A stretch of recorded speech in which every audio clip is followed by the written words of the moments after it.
नमस्कार. आस्था लर्न्स या आमच्या एज्युकेशन चॅनलवर आपले सर्वांचे स्वागत.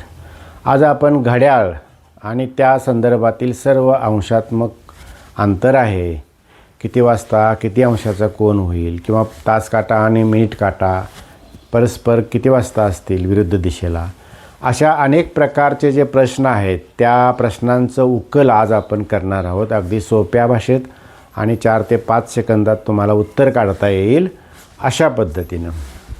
आता पहिला प्रश्न आहे, 12:01 तास काटा व मिनिट काटा यांच्यामध्ये किती अंशाचा कोन होईल. साधारणतः हे संपूर्ण घड्याळ म्हणजे एक वर्तुळ म्हटलं तर 360 अंशाचा कोन होतो आणि याचे 12 भाग म्हणजे प्रत्येक भाग हा 30 अंशाचा असतो आणि प्रत्येक भागाचे परत 5-5 भाग पडतात. म्हणजे त्यातील 1 मिनिटाचा भाग हा 6 अंशाचा असतो. म्हणजे 12 वाजून 1 मिनिट झालेत तर आपल्याला वाटेल की या ठिकाणी 6 अंशाचा कोन होईल, पण तसं उत्तर नसतं. ज्यावेळी 1 मिनिट काटा 1 मिनिट पुढे जातो त्यावेळी तास काटा अर्धा अंश पुढे जातो. म्हणजे हे अंतर 6 अंशाचं आहे, 6 अंशाचं आहे, त्यातील अर्धा अंश कमी होणार. म्हणजे उत्तर येणार 5.5 अंश. हे त्याचे उत्तर येणार का, असे येणार. आता पुढचा प्रश्न पाहूया आणि आणखीन काही प्रश्न पाहिल्यानंतर तुमच्या लक्षात येईल कसं कसं सोडवायचं. 12:10 तास काटा आणि मिनिट काटा यांच्यामध्ये किती अंशांचा कोन होईल पाहूया. आता 12 म्हणजे तास काटा 12वर आहे असं समजलं तर मिनिट काटा 2वर असणार. म्हणजे 12:10 झाली तर तास काटा स्थिरच राहिला तर किती अंशाचा कोन होईल ते बघूया आपण. हे 30 आणि हे 30 60 अंशाचा कोन होईल. पण या 10 मिनिटांच्या काळात मगाशी आपण पाहिलं की मिनिट काटा 1 मिनिट सरकला तर तास काटा अर्धा अंश सरकतो. म्हणजे 10 मिनिटांच्या अंतरानं मिनिट काटा सरकलेला आहे. त्याच्या निम्म म्हणजे किती, 5 मिनिटे म्हणजे 5 अंश. म्हणून यातील 5 अंश कमी होणार.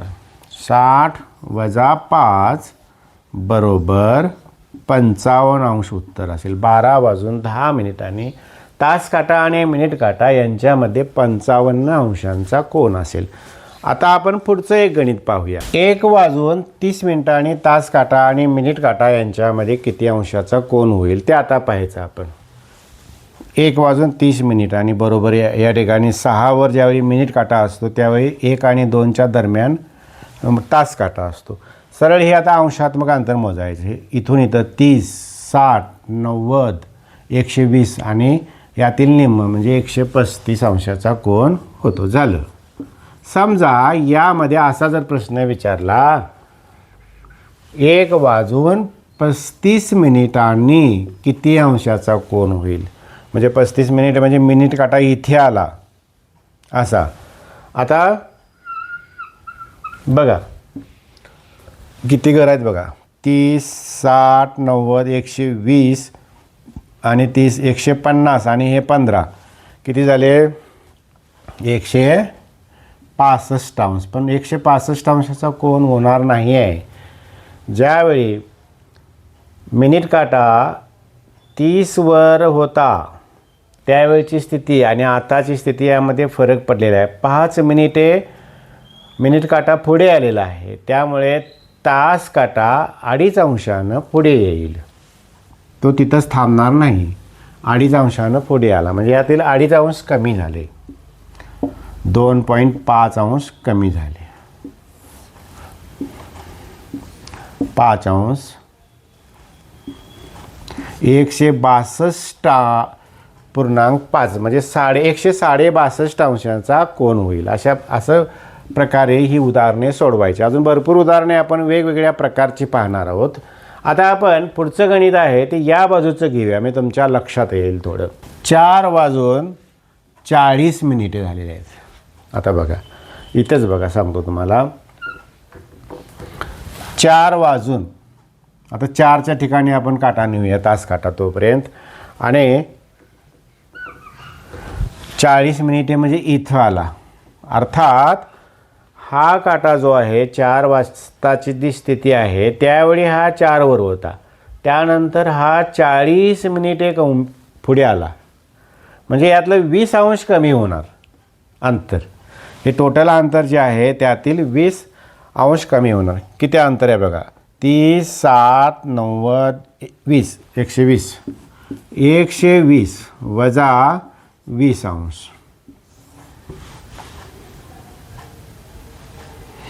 100 अंशांचा कोन होईल. अशा प्रकारे कोणतंही गणित अंशात्मक आहे ते असं काढता येईल. आता खरी गंमत आहे ते परस्पर विरुद्ध दिशेला तास काटा आणि मिनिट काटा केव्हा असतील, किंवा तास काटा आणि मिनिट काटा यांच्यामध्ये काटकोन केव्हा होईल किंवा 90 अंशाचा कोन केव्हा होईल, ही उदाहरणे घ्यायची. म्हणजे आपल्याला पूर्ण घड्याळाचं अंशात्मक अंतर कळेल. घड्याळातला कुठलाही प्रश्न आला तर तुम्हाला चुकता कामा नये अशा पद्धतीनं या ठिकाणी उजळणी होईल. आता 1 ते 2च्या दरम्यान तास काटा व मिनिट काटा परस्पर विरुद्ध दिशेला किती वाजता असतील. परस्पर विरुद्ध दिशेला म्हणजेच 180 अंशात, म्हणजे दोन्हींच्या मध्ये सरळ कोन केव्हा होईल असा प्रश्न आहे. आता 1:30 वाजता किती वाजलेत हे काढायचं पहिल्यांदा, कारण इथं साधारणतः आपण अंदाज बांधायचा की या ठिकाणी कुठेतरी असा सरळ कोन होतो, म्हणजे परस्पर विरुद्ध दिशेला दोन्ही काटे येतात. मग 1:30चं अंतर काढायचं. 30, 60, 90, 120 आणि हे 15, 135. हा एकूण आपल्याला 180 अंशाचा कोन पाहिजे, त्यातले 135 अंश आपल्याला मिळालेले आहेत या ठिकाणी. आता राहिले किती बघा, 5, 4, 45 अंशाचा कोन अजून काढायचा आहे. आता 45 अंशाचा कोन काढण्यासाठी तास काटा आणि मिनिट काटा पुढे किती सरकतात बघायचं. आपल्याला मगाशी आपण 12 वाजून 1 मिनिटाचं उदाहरण पाहिलं की 12 वाजून 1 मिनिटाने 5.5 अंशाचा कोन होतो. याचा अर्थ 1 मिनिटात तास काटा आणि मिनिट काटा यांच्यामध्ये 5.5 अंशाचा फरक पडतो, म्हणजे 11/2 अंशाचा फरक, 11/2 अंशाचा फरक पडतो. म्हणजे 45 अंशाचा फरक पाडायचा आहे आपल्याला. 45 अंशामध्ये कोन काढायचा आहे, तर अजून किती वेळ लागेल हे काढायचं. मग काय करायचं, सरळ 45ची दुप्पट करायची 90 आणि भागिले 11 करायचं.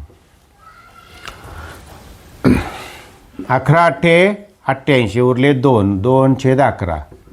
2/11 म्हणजे 30 वर आलेला आहे आणि हे 8, 30 आणि 8 38, म्हणजेच 1 वाजून 38.2 वाजता तास काटा आणि मिनिट काटा बरोबर सरळ रेषेत असतील किंवा परस्पर विरुद्ध दिशेला असतील. यातील आणखी काही उदाहरणे आपण पाहूया, म्हणजे तुमच्या लक्षात येईल बरोबर. आता 2 ते 3च्या दरम्यान पाहूया आपण. दोन्ही काट्यांमध्ये 180 अंशाचा कोन केव्हा होतो. तो आपल्याला 180 अंशाचा कोन अपेक्षित आहे आणि 2:30 वाजता किती अंशाचा कोन होता ते काढायचं. 30, 60, 90 आणि हे 15, 105 अंशाचा कोन झाला.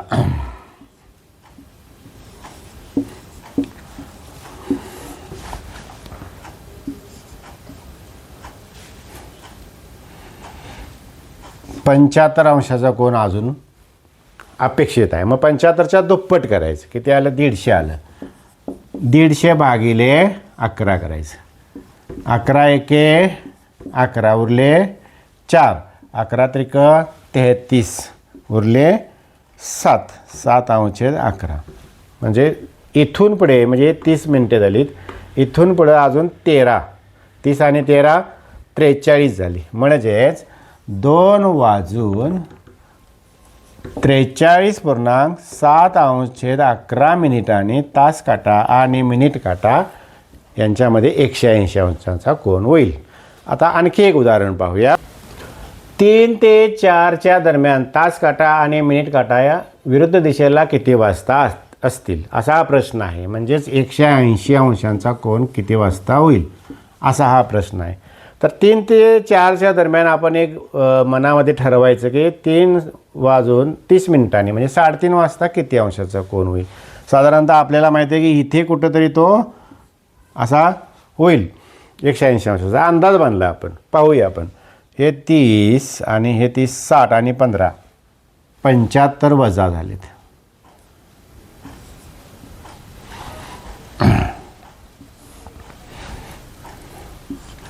पंच्याहत्तर वजा म्हणजे 105 शिल्लक राहिले. आता 105 अंशाचा आणखीन कोन होण्यासाठी तास काटा आणि मिनिट काटा यांच्यामध्ये कितीचा फरक पडेल हे काढायचं. एक लक्षात ठेवायचं आपण की एका मिनिटाला 5.5 अंशांचा फरक पडतो. 5.5 अंशांचा म्हणजेच 11/2चा फरक पडतो. मग आपल्याला किती अंशाचा फरक पडायला पाहिजे. 105 अंशांचा फरक पडायला पाहिजे. 105 अंशांचा फरक पडण्यासाठी किती मिनिटे लागतील.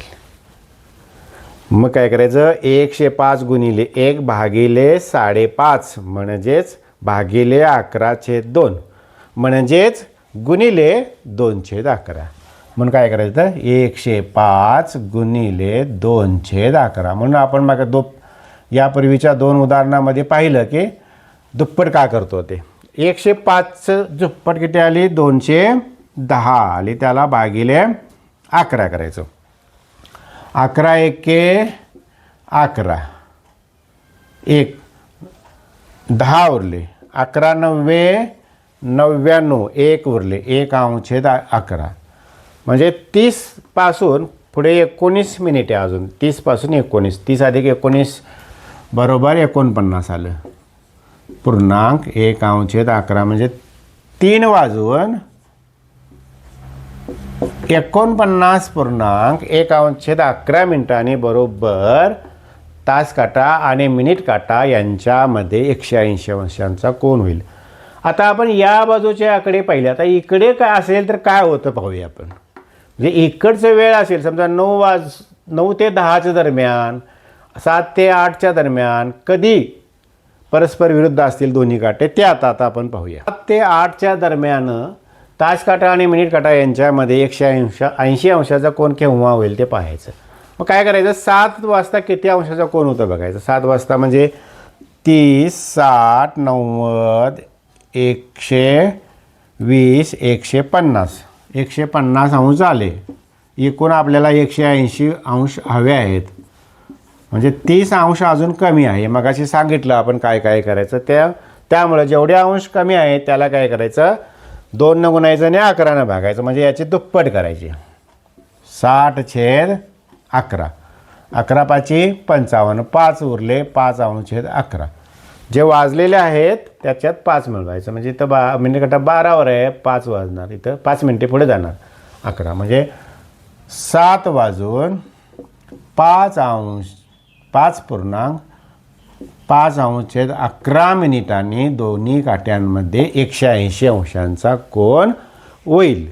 आणखी 1-2 उदाहरणे पाहूया म्हणजे तुमच्या लक्षात येईल. 9 ते 10च्या दरम्यान 180 अंशाचा कोन केव्हा होईल पाहूया. त्या 9 वाजता 90 अंशाचा होतो. अजून 90 अंश कमी म्हणजे 90च्या दुप्पट करायचं. 180 भागिले 11 करायचं. 11 एके 11 उरले 8 11 7 77 उरले 3 3/11 आलं म्हणजे 9 वाजून 17.3/11 मिनिटांनी तास काटा आणि मिनिट काटा एकमेकाच्या विरुद्ध दिशेला असतील. आता काटकोनाचं आपण पाहायचं आहे. काटकोन केव्हा होईल ते आता आपण पाहूया. 2 उदाहरणं पाहूया म्हणजे तुमच्या लक्षात येईल. ते 2च्या दरम्यान तास काटा आणि मिनिट काटा यांच्यात 90 अंशाचा कोन किती वाजता होईल ते काढायचं आहे आपल्याला. आता साधारणतः आपण एक ढोबळ मानानं धरायचं की 1 ते 2च्या दरम्यान विचारलं तर 1:15 वाजता काय परिस्थिती असेल ते बघायचं. 1:15 वाजता म्हणजे 1:15 मिनिटाने 1:15 मिनिटाने किती अंशाचा कोन होईल ते आपण काढायचं आहे. आता 1:15 आणि हे 30 अंश आणि हे 30-60, पण हा 15 मिनिटे का मिनिट काटा पुढं आला, त्यामुळे 7.5 अंश 30मधलं कमी गेलं, म्हणजे 22.5 आणि 30, 22.5 आणि 30 52 अंश झाले एकूण. आता हे 52.5 अंश पूर्ण झाले, अजून आपल्याला 90 अंश व्हायचे आहेत, म्हणजे 90 वजा 52.5 अंश बरोबर 37.5 अंशाचा कोन अजून होणे गरजेचं आहे. मग ज्याप्रमाणे यापूर्वी आपण उदाहरणे पाहिली की त्याचं दुप्पट करून 11 भागायचं. 37.5 दोन्ही 37 गुणिले 2 बरोबर 75, 75/11.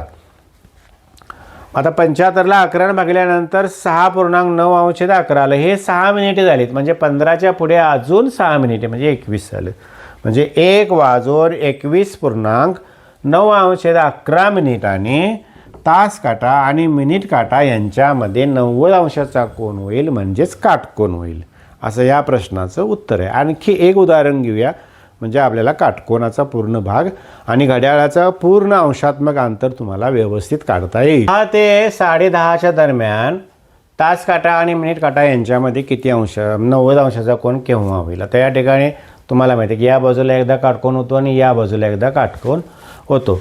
आपल्याला इकडचा पहिल्यांदा काढूया 10 वाजता. आता 10 वाजता बरोबर किती अंशाचा कोन होईल, तर हे 30 आणि 30 60 अंशाचा कोन झाला. अजून 30 अंशाचा कोन होणे अपेक्षित आहे, तर 90 अंशाचा कोन होईल. मग 30चं दुप्पट करायचं.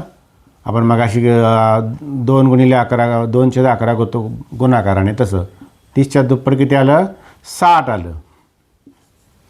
60ला 11ने भागायचं, 11×5 = 55, 5 अंश/11 उरले, म्हणजे इथून परत 5 मिनिटे. 10 वाजून 5.5 अंश/11 मिनिटांनी तास काटा आणि मिनिट काटा यांच्या दरम्यान 90 अंशाचा कोन होईल. अशा प्रकारे तुम्ही घड्याळातील वेगवेगळ्या वाजता किती अंशाचा कोन होईल याचा सराव करा. हा संपूर्ण व्हिडिओ 3 ते 4 वेळा पहा, तुमच्या पूर्ण लक्षात येईल. काही उदाहरणे सरावासाठी आणखी तुम्ही तयार करा आणि लिहा. या कृतीप्रमाणे कृती करा, निश्चितपणे तुम्हाला घड्याळावरच्या कोणत्याही प्रश्नाचे उत्तर अचूक काढता येईल याची मी खात्री देतो. यासाठी तुम्ही आमच्या चॅनेलला लाईक करा, चॅनेल सबस्क्राईब करा आणि बेल आयकॉनवर क्लिक करा. त्यामुळे तुम्हाला इथून पुढच्या नोटिफिकेशन ज्या त्यावेळी मिळत जातील. जय हिंद.